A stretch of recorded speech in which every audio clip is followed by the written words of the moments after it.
नमस्कार सभी को। आज हम अपनी साइट पे आए हैं जहां पर हमने लगभग 1 साल पहले राइस मिल प्लांट लगाया था और ये अभी सक्सेसफुली रनिंग कंडीशन में है। और हमने उनको 5 टन के प्लांट में ही 6 टन की कैपेसिटी दी है। और हाँ, आज हम उसी साइट पे अभी खड़े हैं और आइए आपको कस्टमर के पास लेके जाते हैं और उनका आपको रिव्यू देते हैं। आइए आपको आज मिलाते हैं अमित जी से, जिनका हमने यहाँ जो प्लांट है इंस्टॉल किया था और क्या क्या इनके हमारे प्लांट इंस्टॉल करने के बाद इनके क्या रिव्यूज़ थे और क्या इनका फीडबैक है और क्या क्या इन्होंने बेनिफिट्स लिए। माय नेम इज़ अमित और मैं डिस्ट्रिक्ट गुरदासपुर से बिलोंग करता हूँ। मैं लास्ट 2 ईयर पहले मैंने एक राइस मिल लगाने का प्लान किया था और मैंने 2 साल अलग अलग मैन्युफैक्चरिंग यूनिट्स में जाके विज़िट किया। राइस मैन्युफैक्चरिंग यूनिट्स में उनके प्लांट्स देखे, सब कुछ देखा और जो मेरी सेटिस्फेक्शन हुई वो आके मुझे गिल ग्रो इंडस्ट्री में आके मुझे सेटिस्फाई में हुआ। उनके प्लांट की मटेरियल और क्वालिटी वाइज लगा लो, हर चीज़ मुझे बाकियों से वहाँ पे बेटर देखने को मिली। एक ये भी कारण था कि मैंने गिल ग्रो इंडस्ट्री को चूज़ किया। और उन्होंने जो प्लांट मुझे दिया, उन्होंने मुझे सारा स्ट्रक्चर पहले बताया कि हम पहले ये ड्रायर आएगा, फिर पैडी आएगी, फिर राइस मिलिंग सेक्शन आएगा। ये सारा लेआउट मुझे उन्होंने तैयार करके दिया। उसके बाद उन्होंने जितना टाइम मेरे से फिटिंग के लिए मांगा कि हम आपको विद इन 2-3 मंथ्स में प्लांट्स जो है रेडी करके फिटिंग करके आपको हैंड ओवर कर देंगे। जितना टाइम उन्होंने मेरे को बोला, उन्होंने 20 डेज़ पहले ही मुझे प्लांट हैंड ओवर कर दिया था और जो उन्होंने कहा उससे प्लस ही मुझे क्वालिटी देखने को मिली और दी भी उन्होंने। और रेट वाइज भी बाकियों से उन्होंने मुझे रेट भी ठीक दिया, जो बाकी मेरे कंपेयर टू अदर्स उनका रेट भी ठीक था।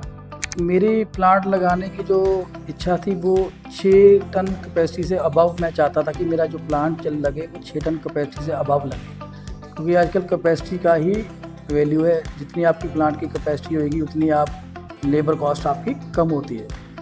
तो इन्होंने मुझे कहा कि हम आपको 5 टन के प्लांट में 6 टन राइस की कैपेसिटी देंगे। मेरे को आज मेरा प्लांट रनिंग में है और ये बिल्कुल सच है कि उन्होंने मुझे 5 टन का प्लांट दिया और जो मेरा आज प्लांट चल रहा है मुझे 6 टन की कैपेसिटी दे रहा है। हर एक को यही रिकमेंड करूँगा कि आप एक बार जो भी कोई नया प्लांट लगाने के लिए, राइस यूनिट लगाने के लिए देख रहा है, तो आप एक बार गिल ग्रो इंडस्ट्री में ज़रूर विज़िट करें, उनसे प्लांट लें।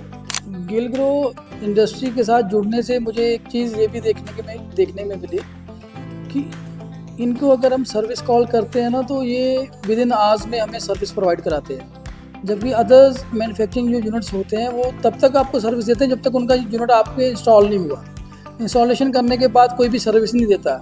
इनकी एक खासियत ये भी है कि सुबह अगर मुझे कोई रात को दिक्कत आती है तो सुबह तक ये सर्विस वाला अपना बंदा प्रोवाइड कर देते हैं। तो आओ मैं आपको गिल ग्रो जो उन्होंने मुझे प्लांट मेरा फिटिंग करके दिया है तो मैं आपको दिखाता हूँ। आओ चलते हैं। जब मैंने ये प्लांट की डील फाइनल करी पाजी के साथ, तो तब इन्होंने मुझे बोला कि मैं आपको पहले प्लांट का सारा लेआउट स्केच तैयार करके दूंगा, जिसमें मैं आपको 90% लेबर जो है वो सेव करके दूंगा। तो अगर इंडस्ट्री वाले की 90% लेबर सेव हो जाती है तो उसको और चाहिए भी क्या होता है। तो आओ मैं आपको दिखाता हूँ इन्होंने मुझे जो लेआउट दिया उसमें लेबर कैसे इन्होंने मुझे सेव करके दी, वो आपको मैं दिखाता हूँ। इसमें ये हो गया, जब मंडी से पैडी आती है तो ये हमने ड्रायर होदी बनाई यहाँ पे, जहाँ पे मंडी से माल आया और यहाँ पे हम उसकी कटाई हो जाती है। इसके बाद जो पैडी है वो चली जाती है ड्रायर में पैडी सूखने के लिए। ड्रायर से जब ये ड्रायर में माल चला जाता है, जब ये सूख जाता है, उसके बाद ये सुखाई होके तब बाजी ने आगे मुझे स्टोर मिलने दे दी, जिसमें हम पैडी को आगे हमें क्या होता था कि पहले बोरी को सुखाना होता था, सुखा के फिर बोरी में भरना होता था। तो इसमें हमारा भराई का जो सिस्टम है वो खत्म हो गया। इन्होंने क्या किया कि जब पैडी सूखती है तो सूखने के बाद ये सीधी बिनों में स्टोर हो जाती है, जिसमें हमारी लेबर आगे कोई नहीं लेबर नहीं पड़ती, सारा सिर्फ ऑनलाइन ही चलता है। तो मैं आपको दिखाता हूँ कैसे चलता है वो। जैसे मैंने आपको पहले भी बताया कि वहाँ पे पैडी कटाई होने के बाद ड्रायर में माल जाता है। ड्रायर में माल सूखने के बाद जो है वो स्टोर बिनों में आता है। स्टोर बिनों में जब माल स्टोर हो जाता है उसको हम 24 घंटे की रखी होती है। लेने के बाद इनका अलग अलग सर्कुलर, जैसे ये हमारे यहाँ लगी है, तो जो बिन हमें जो पहले माल जमा हमने किया होता है वो स्टोर बिनों में उसी को हम खोल देते हैं।